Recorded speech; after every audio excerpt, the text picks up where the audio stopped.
প্রিয় দর্শক, আসসালামু আলাইকুম। আপনারা সবাই কেমন আছেন? দেখতে পাচ্ছেন আমাদের গ্রামের কৃষকেরা কিভাবে বাড়ির পাশে এই ফুলকপিগুলো চাষ করে থাকে। তো এই ফুলকপি চাষে তেমন কোনো খরচ নেই বন্ধুরা, খুবই অল্প খরচে চাইলে বাড়ির আশেপাশে এই ফুলকপিগুলো আপনারা চাষ করতে পারেন। এই ফুলকপি কিন্তু কাঁচা অবস্থায় সবুজ বর্ণের হয়ে থাকে এবং তারপর একটু বড় হলে তারপর এগুলোর মধ্যে ফুলকপি হয়। তো বন্ধুরা, যদি আমাদের এই ফুলকপিগুলো যদি আপনারা চাষ করতে চান, তাহলে বন্ধুরা আপনাদেরকে এই ফুলকপি বীজগুলো রোপণ করতে হবে।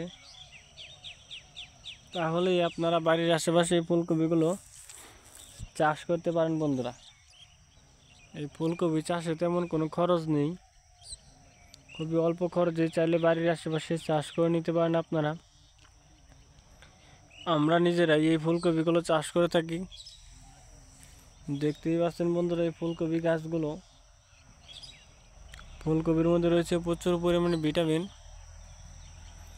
যা খেলে বন্ধুরা আপনারা অনেক উপকার পাবেন। দেখে নিন বন্ধুরা ফুলকপির পাতাগুলো।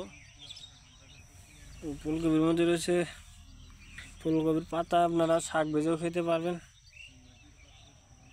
বিভিন্ন কাজে আপনারা ফুলকপিগুলো আপনারা সেবন করতে পারেন বন্ধুরা। যদি আমাদের এই ভিডিওটি ভালো লেগে থাকে তাহলে বন্ধুরা অবশ্যই আমাদের এই ভিডিওতে একটি লাইক করবেন এবং কমেন্টে আপনাদের মতামত জানাবেন। ধন্যবাদ আপনাদের সবাইকে। আসসালামু আলাইকুম।